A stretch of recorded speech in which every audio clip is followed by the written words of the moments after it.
एक गांव में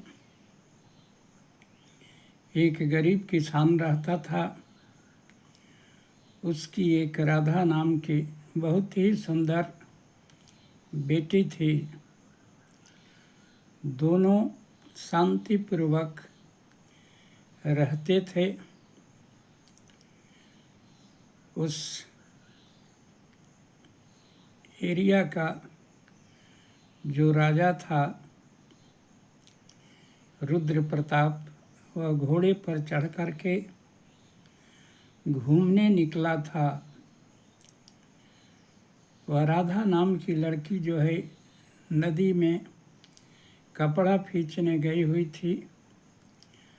वहीं पर जब राजा देखता है तो उसको देख करके मोहित हो जाता है और लड़की से बात करना चाहता है, लेकिन लड़की वहाँ से अनजान व्यक्ति को देख करके भाग करके घर में आकर के घुस जाती है। किसान बाहर निकलता है, देखता है कि राजा रुद्र प्रताप घोड़े पर उसके दरवाजे पर खड़े हैं। पूछता है कि मालिक, आप यहाँ किस कारण से आए हैं? क्या मुझसे कोई गलती हो गई है? रुद्र प्रताप कहते हैं कि गलती कुछ नहीं हुई है। तुम्हारी बेटी को देख करके मैं खुश हूँ कि तुम्हारी बेटी बहुत सुंदर है।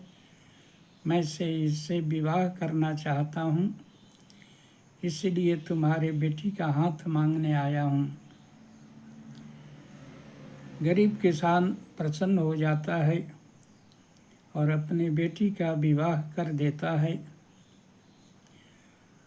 2-4 साल तक तो सब अच्छा चला। एक 4 साल का पुत्र भी हुआ, लेकिन 2-4 साल के बाद धीरे धीरे राजा का मन उससे उचटने लगा और फिर घोड़े पर घूमने निकलता है और उससे भी सुंदर लड़की को देख करके उससे शादी कर लेता है।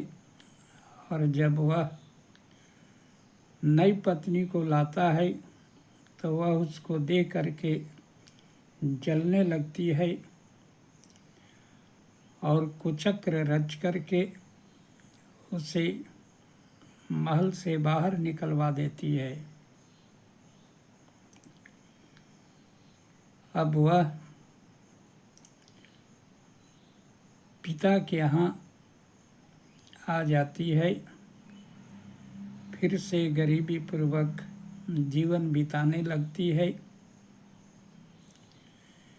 पिता का एक दोस्त था, एक व्यापारी, वह उसके यहाँ आया जाया करता था। व्यापारी बोला कि मैं इससे विवाह कर लूँगा, कब तक तुम ब्याही लड़की का बोझ उठाते रहोगे। पिता जो है उस व्यापारी से शादी कर देता है। व्यापारी 2-4 साल रखता है और एक दिन वह कोठे वाली जो वेश्या थी उसके यहाँ बेच देता है। अब लाचार होकर के वह वहीं पर मजबूरन उसे सब करना पड़ता है जो वह करना नहीं चाहती थी। बहुत ही उसे कष्ट दिया गया। तब वह तैयार हो जाती है और इस प्रकार से उसका दुखमय जीवन वहाँ पर बीतने लगता है। एक बार एक राजकुमार उसके यहाँ आता है। मालकिन बहुत खुश होती है और उसके पास भेज देती है, क्योंकि वह सुंदर थी। वह जब परिचय पूछता है तो पता चलता है कि राजा रुद्र प्रताप का पहली शादी का वह लड़का है। तो वह समझ जाती है, लेकिन कुछ बोल नहीं पाती है और अपना बेटे के साथ ही उसे गलत संबंध बनाना पड़ता है। उस दिन के बाद वह और टूट जाती है और दुखी रहने लगती है। मालकिन पूछती है कि आज के पहले तुम दुखी नहीं रहती थी, आज से तुम दुखी क्यों हो गई?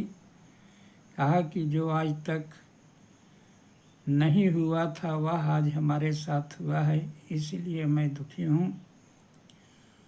उसके दुख को देख करके वह उसे स्वतंत्र कर देती है।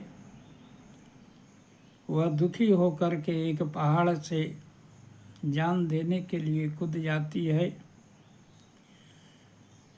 गिरती है लेकिन संजोग से बच जाती है, लेकिन दोनों पैर उसका डैमेज हो जाता है, उसे काट देना पड़ता है। कुछ आदिवासी लोग ले जा कर के अपने घर में सेवा शुश्रूषा करते हैं। एक महात्मा आए थे, महात्मा से पूछी कि बाबा हमारे जीवन में इतना दुख का कारण क्या है?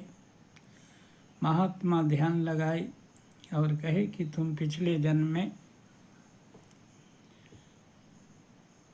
तुम एक स्त्री थी, पुत्र नहीं हो रहा था। एक तांत्रिक ने बताया कि तुम बच्चों का बलि दोगे दूसरे का, तभी संतान होगा। इस प्रकार से एक के बाद दो, दूसरा से तीसरा, इस तरह तुम पूर्व जन्म में 14 बच्चों का बलि दी है। उस दुख के कारण उसके माता पिता मर गए, घर उजड़ गया। उसी कर्म का फल तुम भोग रही हो और जब तक 14 लोगों का जान नहीं बचाएगी और भगवान के नाम का जप नहीं करेगी और जप के साथ 14 लोगों का प्राण बचाना होगा, तभी तुम्हारे पापों का प्रायश्चित संभव है, अन्यथा संभव नहीं है। इस प्रकार से वह प्रतिज्ञा की कि अब भगवान नाम जपूंगा और 14 लोगों का प्राण बचाऊंगा। वैसा ही करके वह अंत में 14 लोगों का जब तक जिंदा रही जान बचाती है और अपना प्रायश्चित पूरा करती है। इसलिए अपना कर्म का फल आगे या पीछे मनुष्य देर कितना ही हो, लेकिन कर्मों का फल सुख या दुख जो भी आता है मनुष्य को एक न एक दिन भोगना ही पड़ता है।